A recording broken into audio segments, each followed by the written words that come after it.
آج 29 روزے ہو جائیں گے۔ اگر آج شام کو چاند نظر آتا ہے تو کل انشاءاللہ تعالی عید الفطر کی نماز ادا کی جائے گی۔ عید کے دن کچھ ایسے کام ہیں جن کو مسلمانوں کو کرنا چاہیے، کچھ ایسی باتیں ہیں جو جان لینا چاہیے، کچھ ایسی آسان سی چیزیں ہیں جن کو کرنے سے بے شمار اللہ رب العزت ثواب عطا فرماتا ہے۔ عید کے دن بندے کو چاہیے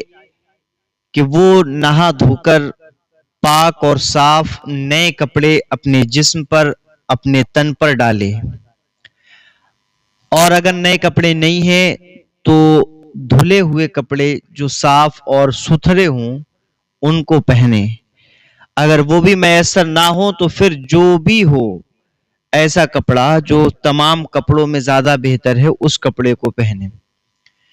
دوسری چیز یہ ہے کہ پھر اپنے جسم پر جو کپڑے آپ نے ڈالے ہیں ان پر تھوڑی سی خوشبو وغیرہ لگا لیں۔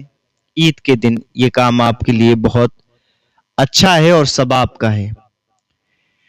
اور جب عید کی نماز کے لیے آپ اپنے گھر سے نکلیں تو کچھ میٹھا کھا کر جائیں، یعنی منہ میٹھا وغیرہ کر لیں، جس طریقے سے بقرہ عید کے اندر یہ مسنون طریقہ ہے کہ عید کی نماز کے بعد آ کر کے آپ جو ہے کچھ کھائیں اور عید کی نماز سے پہلے کچھ نہ کھائیں۔ اسی طریقے سے اس عید میں، عید الفطر میں، بعض جگہ اس کو میٹھی عید بھی کہا جاتا ہے، تو اس عید میں نماز عید سے پہلے جب آپ عید کی نماز کے لیے عیدگاہ یا مسجد کی طرف جائیں تو اس وقت آپ چند کھجورے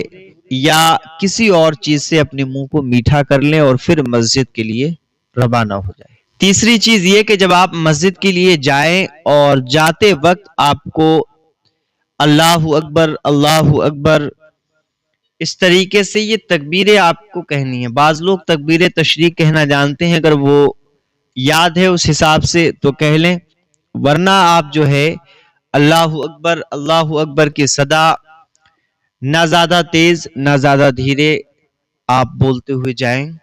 اور وہ نہ ہو سکے تو درود پاک جو ہے اپنے ہونٹوں پر سجاتے ہوئے مسجد اور عیدگاہ کی طرف روانہ ہوں۔ چوتھی چیز یہ کہ تھوڑی سی مسکراہٹ اور جیب میں تھوڑے سے ایسے پیسے رکھیں جو عید کے دن آپ کا دل کرے کہ فلاں شخص ضرورت مند ہے اور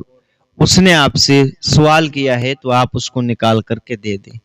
بہت سے ایسے لوگ عید کے دن مل جاتے ہیں، بہت سے ایسے لوگ ہوتے ہیں جو عید کے دن یہ آس لگائے بیٹھے ہوتے ہیں کہ آج جو ہے خوشیوں کا دن ہے، عید کا دن ہے، آج مسلمان جو ہے اپنی جیب سے، اپنے مال میں سے کچھ حصہ نکال کر کے ہماری جھولی میں ڈالے گا تو ہمارے لیے بھی عید کی خوشیاں دوبالا ہو جائیں گی۔ اس کام کو آپ ضرور کریں اور سچے دل سے اور نیک نیتی کے ساتھ کریں۔ اللہ کی راہ میں کچھ نہ کچھ صدقہ وغیرہ کرتے رہیں۔ عید کے دن ضرورت مندوں کی ضرورتوں کا خیال رکھیں۔ پانچویں چیز یہ ہے کہ جب آپ مسجد میں پہنچ جائیں تو پہنچنے کے بعد اگر بیان ہو رہا ہے، نصیحت ہو رہی ہے، تقریر ہو رہی ہے تو آپ اس کو خاموشی سے بیٹھ کر کے سنیں، اور بیٹھ کر کے سنیں، غور و فکر کریں، کیونکہ یہ بہت بڑا مجمع ہوتا ہے اور اس مجمع کے اندر بہت اہم موضوع تیار کر کے باضابطہ طور پہ محنت کی جاتی ہے اور پھر آپ لوگوں کے سامنے اس کو رکھا جاتا ہے۔ اس کو غور و فکر سے سنیں اور اس پہ عمل کرنے کی کوشش کریں۔ ساتویں چیز یہ کہ مسجد کے اندر جب آپ خطبے کا وقت پائیں اور خطبہ ہو تو آپ اس کو سنیں، غور سے سنیں،